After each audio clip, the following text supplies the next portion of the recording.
Welcome to The Lead, the New Lines magazine podcast. I'm Lydia Wilson, and this is a podcast where we delve into the biggest ideas, events, and personalities from around the world. You don't have to look very far in the modern world to find a depiction of, or a conversation about, extremism.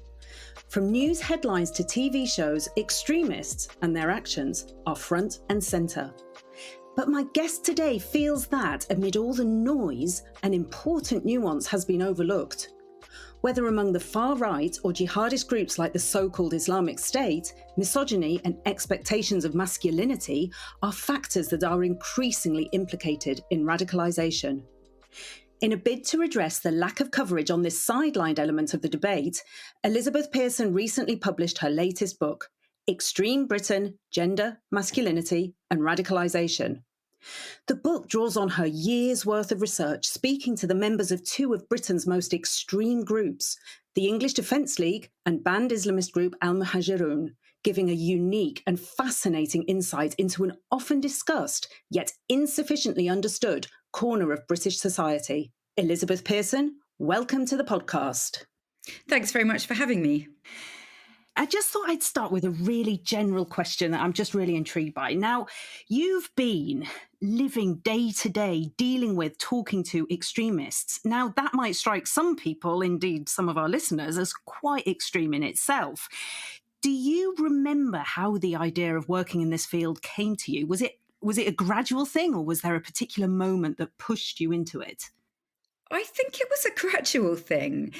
In honesty, I'd been doing a master's and I was always interested in gender, and I was always interested in divisions, and I was interested in inequalities in British society. And so I was interested in extremism. I was interested in the aftermath of 9/11 and in the prevent counter-radicalization strategy. And after I finished my master's, I was lucky enough to get funding to do a PhD. And that really solidified my desire, crystallized things for me, that I wanted to look into this further and that I wanted to really explore what extremism meant in a British context. And instead of looking at counter-radicalization strategy, I wanted to look at the other side of things and go and find out what motivated people to get engaged in extremist activism. And I had a background in radio journalism before I did my PhD. And this book is the result of the PhD. And I guess I'd always been talking to people, really. And I'd talked to so many different people over the years with different viewpoints, with different backgrounds. And it always challenged what I thought. You think you know about a situation, a person, a place, and then you talk to them and sometimes you just realize you had no idea at all. So I was interested in talking to those people that made up, the extreme movements in the far right and the Islamist group Al-Muhajirun, well, those adjacent to it, really, for the book. That's really what got me started. So when I was last working in the UN, I'll leave it as an unspecified country, I was on a project to counter violent extremism. And a comment came through that we were welcome to do anything we liked with gender, but we had to call it women's issues. Can you tell us why gender doesn't mean women? Well, I think, as you probably found out, that for a lot of policymakers, it still does mean women. And it shouldn't mean women. And to be fair, it is hard enough to get policymakers often to even think about women at all, anyway, to include them. So that's, for someone who works using gender, that's the bare basic building block. But even that can be quite hard. But gender, for me, and how I think and use gender, I mean, I obviously cite other people who've been doing this longer than me and think about gender as a social construct. We're thinking about expectations. We're thinking about societal beliefs, ideas, roles, values, things that can change, things that are malleable. And what I'm interested in is dynamics, gender dynamics, relationships, hierarchies. Yeah. And I was particularly interested in hierarchies and power because, these are fundamentally extreme movements that are interested in gaining power. And they are doing that in gendered ways, and they are often dominated by men. So it seemed like there were some compelling reasons to use gender to look at extremism. the key there for me is the power, isn't it?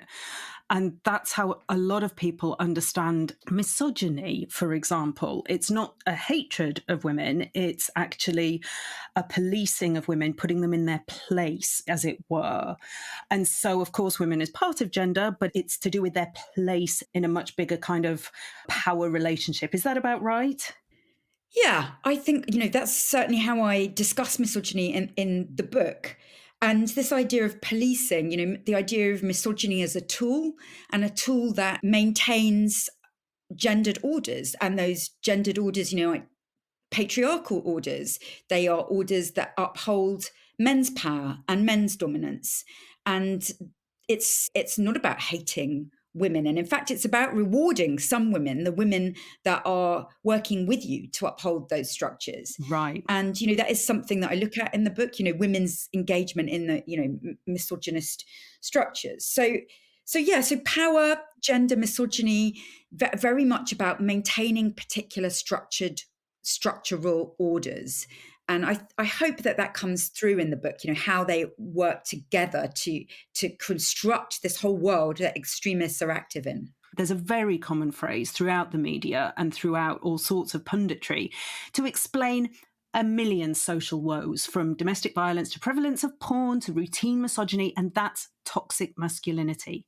Now, you're very clear in the book that you don't like this term. Can you explain why you don't think it's a useful concept? I think we've seen a lot of pushback to the idea of toxic masculinity from all kinds of people, men and women, in the last few years, since it really gained more of a sort of narrative, a popular narrative in the media, for instance.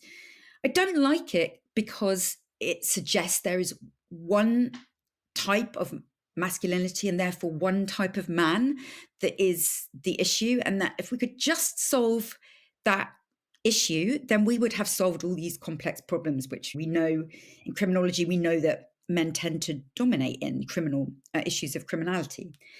And that's not what I found. When I was doing the research, I didn't find one problematic masculinity or one problematic type of man, and found women also very active in these movements, in lesser numbers perhaps, but they were there and they were important. And in fact, I spoke to 2/3 women leaders in these movements. So I think we're missing, I would say this because I'm a researcher and I'm looking for nuance, complexity, I guess, but this is not a useful term because it's too simplistic. And it makes it feel like the blame is with men and certain particular men. And actually in the past, that has not been good for particular marginalized groups of men. And we saw that with, for instance, policing of radicalization post 9/11 and a number of mistakes that were made in creating suspect communities of men, for instance.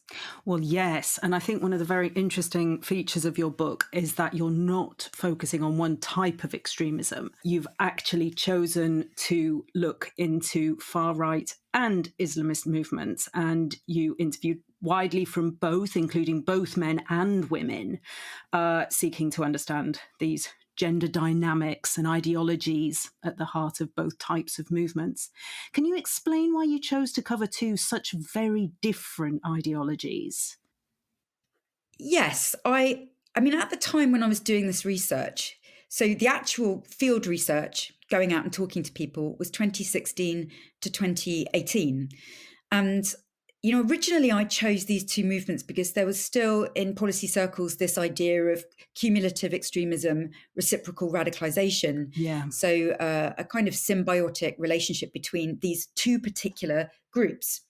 So it was an idea that either action or discourse in one movement would create a kind of reaction in another movement, and you would get this spiral: action, reaction, reaction, reaction, and you would get an ever increasing kind of circle of radicalization.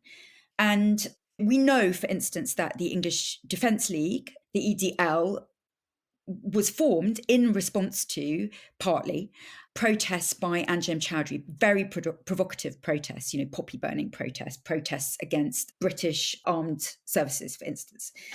So I wanted to explore that, but I didn't find it when I was doing the research. And that was probably partly because at the time of the research, the Islamist group, Al Muhajirun, it wasn't allowed to protest. So you didn't have this protest, counter-protest scene going on, or you did, but not between those two movements. And also, the Islamists were not really interested in the far right. The far right people that I spoke to, anti-Islam groups, were almost obsessed with Islam. They were obsessed with Islamism. It really dictated everything that they did. But the Islamist actors that I spoke to, they were interested in my conversations with far right actors, but they themselves, they weren't mobilized or motivated by those people and by the things that they were doing. Islamists, they want to live in a certain type of society. I think that's how the term is generally defined. And so to assume that the far right had anything to do with that, I think was just a little bit facile. I think we didn't potentially give enough credence, I suppose, to the individuality of these movements.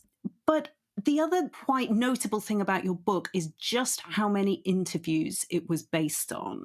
Now, you've explained a little about how that's how you got interested in the first place, was trying to dig down into why these things were happening, what was happening to the communities. But having published that book, it's so full of interviews in which you've spent hours and hours talking to people who, let's be honest, you'd be unlikely to have a cup of tea with them if you bumped into them on the street. What's your relationship with them like now? How do you remember them with the research for the book in the past? How do I remember them? I did have cups of tea with lots of them, and I went to the houses of some of them, and I met some of their kids, and I, got to know some of them really pretty well, and others, I only spoke to once or twice. Some I didn't meet in person. Some I met in person several times.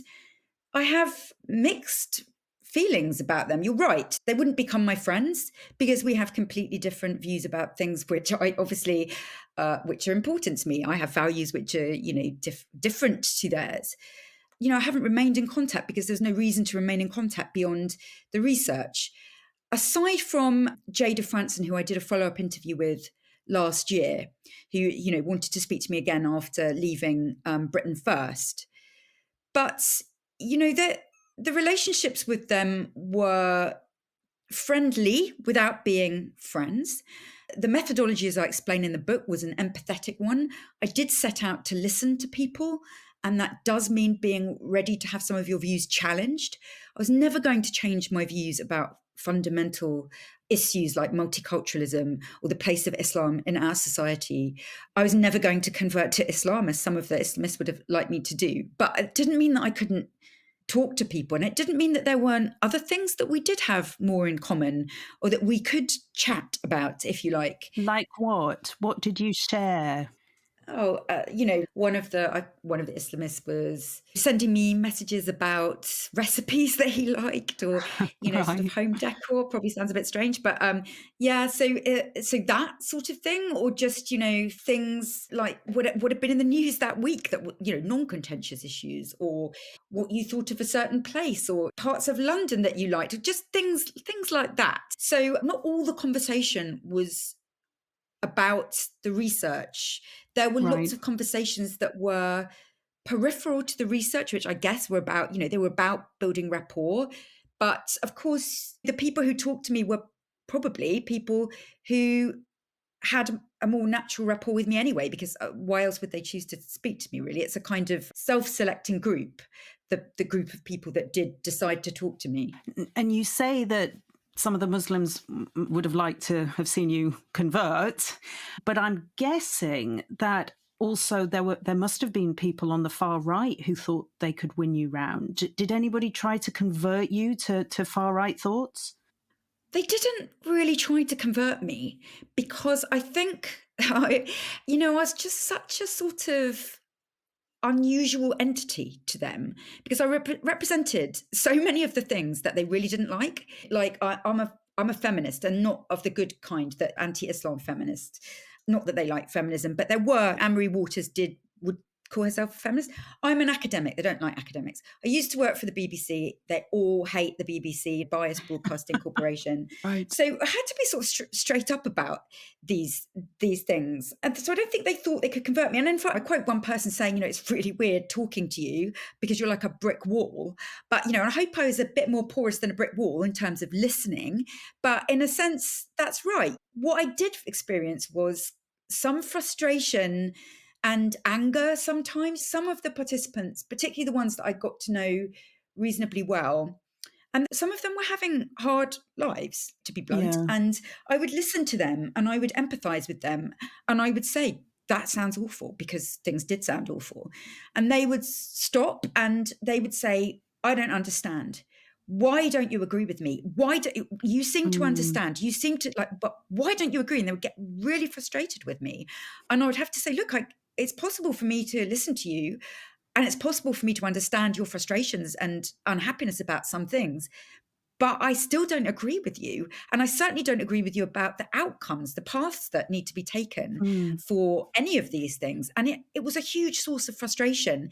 And it was clear that they were not used to talking to anybody who had a different opinion that wasn't just about confrontation.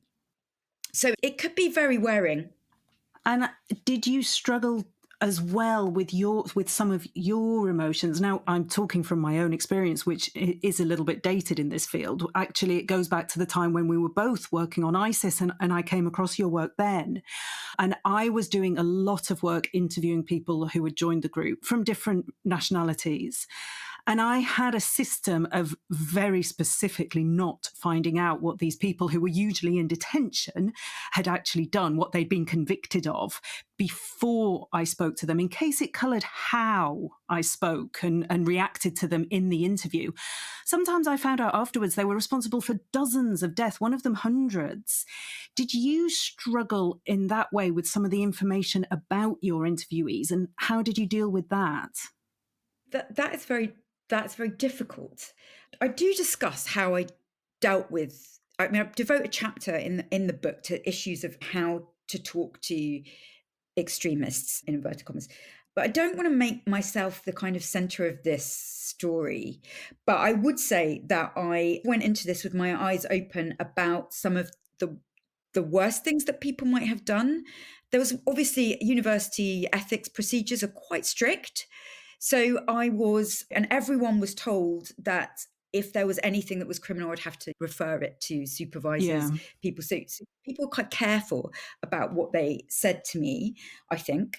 And I was glad of that, really, because it avoided some of the potential complications. But yeah, I think I was engaging with these people because they are doing things which are harmful and problematic. And they were extremists rather than, some people were charged, and obviously, including Anjem Choudhury, some convicted also for terrorist offences. So I had my eyes open around this. And this is a research project. And when you're going into it as a research project, I think that is, in a sense, a kind of armour against a lot of potential emotional difficulties, because you've got a task. And my task is to talk to people, to gain primary data, the transcripts, to analyse those with a gendered lens, and to understand gender in their pathways into these groups. Now, that sounds very analytical. And of course, not all of my interactions, as I've said, were entirely analytical. I'm a human being and they're human beings and we're talking to one another.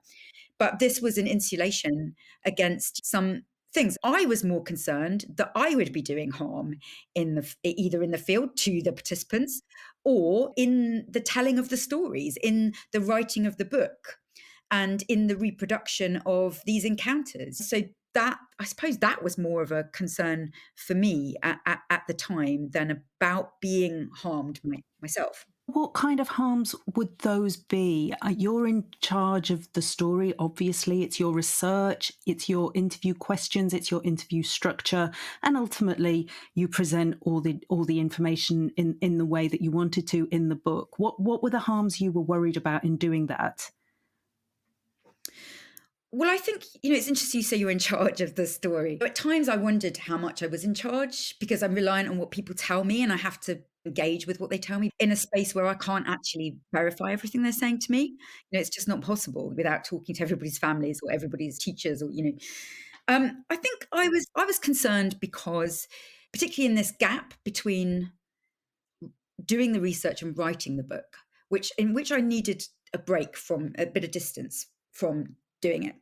That there has been much written on the normalization of the mainstreaming of the far right in particular. And I had concerns around how much I was contributing to the normalization of the mainstream, the mainstreaming of the far right, because for some scholars, it's not possible to be a white researcher and to talk to white anti-Islam, radical right, far right actors and to use transcript and not to reproduce harms caused by those actors in some ways. And so I had to think very carefully about the tone that I took. I also have a responsibility of care towards those interviewees. They all thought, oh, you're just going to stitch us up. And I guess maybe they think I have stitched them up. I don't know. But I really sought hard to be fair and yet to not do harm. How successful that is, I don't know, but that's what I tried to do. So you said you don't want to censor yourself. So let's get on to the findings. What are your headline takeaway findings that you'd like people to understand about what you found? Well, I think the fundamental thing is that gender is evident in every single aspect of radicalization in both of these movements. And it is not really possible to understand extremism without thinking about gender. Essentially, I talk about radicalization as a masculinity project, by which I mean that, at each stage, you see this fulfilling of particular masculinities as a means of gaining status. So, just to talk about the beginnings of extremism, because I'm talking to people I'm asking them, so how did you get involved in this movement? What got you started? So that they might start that story in childhood, they might start it at university, they might start it in the army, they might start any point in time. And then I'm sort of talking around this, trying to get a sense from them what the milestones were for them, what the important and key events. And I use J.M. Berger's definition of extremism in the book. And he's got this idea of social identity theory, in-group, out-group, the success and survival of the in-group being predicated on hostility of and beating down of the out-group. And what I show in the book is the way that gender is really important in creating those in-group, out-group boundaries. That's the very beginnings of extremism. And for the far right, that's very much located in place. And for the Islamists, as you were saying, it's very much located in ideology. And I didn't want to be rude about cumulative extremism, but you're absolutely right. You've got to give credence to what the Islamists say and what they're doing, which is very much, it is about ideology first and foremost. There's lots of things going on, complex identity things, but ideology is squarely in the center of of their activities. So that in-group, out-group formation and the importance of gender in marking those boundaries is really fundamental. Right. You're saying that gender is present at every stage in the structure of radicalization and extremism. But in what kind of ways is this being expressed? So this is about the belief systems. So this is about the roles of men and women. And I found it quite strange that when I was talking to people, everybody was like, men and women are fundamentally different, and this is either nature's way or this is, for the Islamists, this is God-given. But this was something that was slightly common to both groups, actually. So they have this belief about what gender is and how men and women should behave, and they're using this to differentiate in and out group, and they are judging the other group's women, which is obviously very well documented in the literature, and their behaviors are deemed morally or sexually inappropriate. And this is, emblematic of the problem of the out group. They are, for the far right, they're talking to me about women's clothing in the street. The Islamists are also talking about women's clothing. White, what they said for non-Muslim, white women go out wearing nothing. This was repeatedly said to me. It's clearly not uniformly true. And obviously white people can also be Muslim. But there is a distinction here, and there is a judgment around the other. And in fact, that that boundary of who is other is being forged around women's behavior, around sexual norms, around gender norms. So that's one way that was evident. Yeah. And then what are the similarities you found with the masculinities, the construction of masculinities? So not just the women's policing, but in terms of how the two separate movements, far right and the Islamists, are constructing what it is to be a man. In the book, I talk about sort of masculinity challenges and status and the importance of performing particular masculine roles for the benefit of other men. I mean, I talk about everything in more detail for the far right because I had more access. I had greater access. More people spoke to me.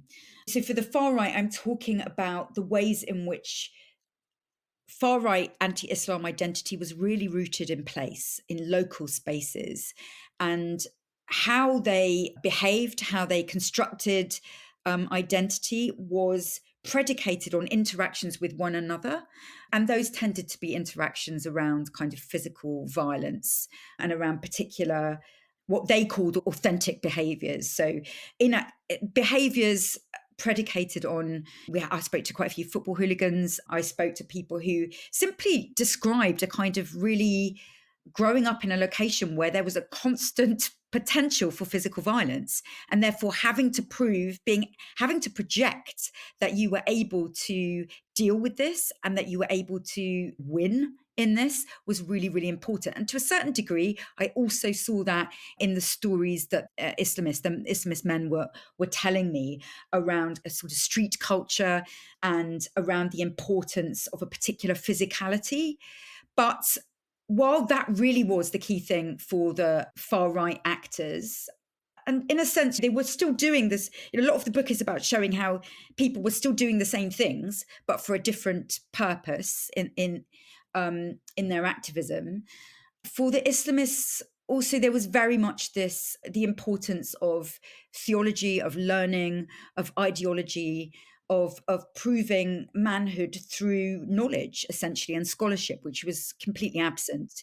Ideology was a term of insult, really, for the far right actors that I spoke to. They understood it as a sort of inferring that they were Nazis, and for them, ideology meant Islam. Islam is the ideology. We're not ideological. We don't read books. We're not following any, bar the leadership figures that I spoke to. They had done some reading, but the grassroots activists were.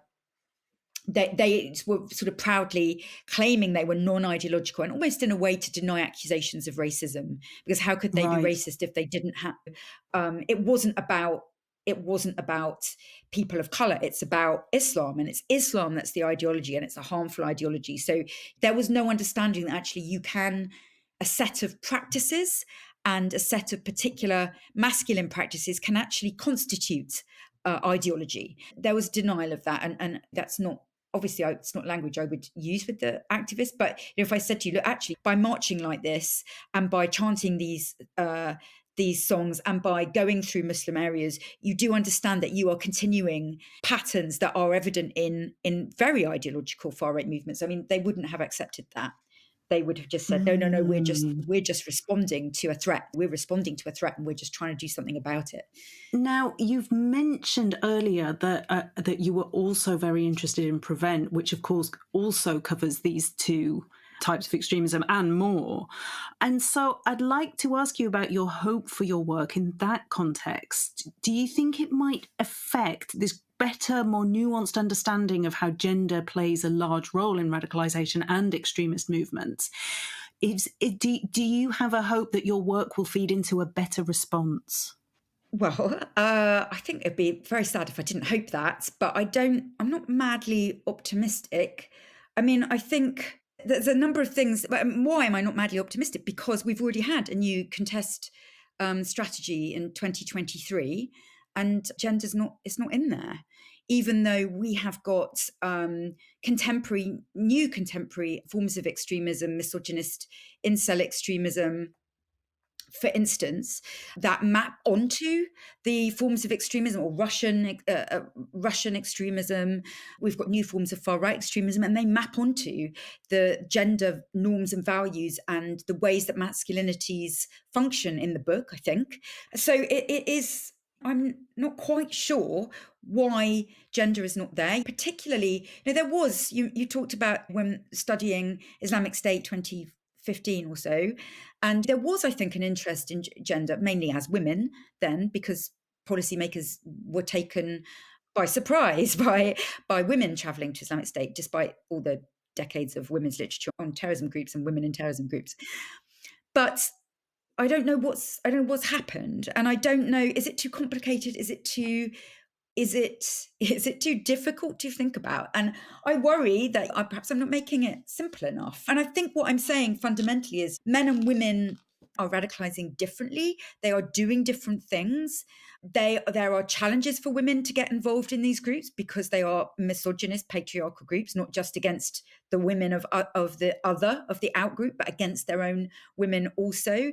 That the ways in which they seek to control women, that police women, are evident in this book, although we see different cultures in terms of the far right. And we see women trying to find their spaces in the far right and getting pushed back by far right actors because they are so misogynist and patriarchal. And we see obviously overlaps with other forms of nationalism, and other people have done research on, for instance, veterans who have become involved in the far right. So I think even if your only takeaway from this book is the sort of message that I've written about before, which is men and women are doing things differently in these groups. There are different roles for them because there's a gendered core, there's a gendered backbone to these movements that roots men and women differently into the roles according to values. There's different cultures, there's different things going on for men and women. And we saw that in Islamic State's call to women to go and be mothers and propagandists at home in the caliphate, and men to be fighters and engineers and doctors and things. I would have hoped that from Islamic State, we would move forward and be more interested in gender, not less. So I don't know how to make gender matter to policymakers, but the fundamental message is that it does matter because it dictates what these groups do, how they're organized, what they think, everything around the pathways that people take into them and how they progress through them. And I am not very optimistic, essentially. Now, extremism, even if not gendered extremism, is firmly in the political and cultural zeitgeist to the extent it often makes up the backbone of the plot of a TV drama. And politicians are always arguing over which type of extremism is worse than another. So, to your mind, what do you think is the biggest misconception about extremism that you'd like to put right in the minds of the general public? I think it's that it goes back to this idea of toxic masculinity. It's that they are very other. And by saying that, I don't want to say, everybody is I don't want to normalize, I don't want to say it's normal to be extreme, the opposite. But that I think we all have moments at which we could challenge people, but not by saying you're wrong, like the sort of polarized, awful, abusive discourse that we see online. But maybe that moment has passed. I think we had a chance, and things now on social media is so very different than it was when I was doing this research. The people that I met in these extreme groups were, if they weren't like you or me now, they were living relatively normal lives. There's always the chance to push back. But you're never going to convince someone they're wrong just by telling them they're wrong. That's not going to work. That sounds like, but have some sympathy for these poor extremists. That's not what I'm saying. What I'm saying is that there's got to be a way of engaging with people that accepts they have a different set of experiences and acknowledges those experiences, but counters the content of what this is so much harder now than when I was doing this research. We've got conflict in Gaza, We've got that prompted by the attacks on Israel on the 7th of October. We've got elections. We've got so much disinformation online. We've got so much polarization, so much unwillingness to listen. We've got algorithms that never direct you to anything except what you want to see and hear. And I am feeling that the challenge is so much more complex than when I did this research. And it was fairly complex then. But I do think, and I don't really talk about social media a great deal in the book, but those people who are in charge of social media companies have to take a great deal more responsibility, and particularly in this year where we have elections in some key countries to consider. And I have some concerns around the function of democracy in the light of scale of social media and the types of actors that we have out there. Andrew Tate is not necessarily an extremist, but he's certainly somebody who peddles extreme ideas on gender, and is hugely popular because of it, which is shocking and mainstreamed by so many people, I think. Yes, and this is, even though certain people might not like Andrew Tate's posts, they might have some sympathies for some of the things that he's saying around feminism gone too far and men needing to have their role and men needing to be strong, and these kinds of ideas which really have a very wide resonance and are the basis and have been the basis of gender relations for, hundreds of years in many cultures. Oh, there's so much that spins out from your research that we could talk for a long time, but maybe that's the subject for your next book. And for the moment, I will just say, Elizabeth Pearson, thank you so much for joining us. Thank you so much for an interesting conversation. You can all buy Elizabeth Pearson's book, Extreme Britain, Gender, Masculinity and Radicalization, which is published by Hurst and available at all good bookshops. This week's episode was produced by Finbar Anderson and hosted by me, Lydia Wilson. For more like this, subscribe to The Lead on your favourite podcast app or visit our website, newlinesmag.com. Thank you all for joining us.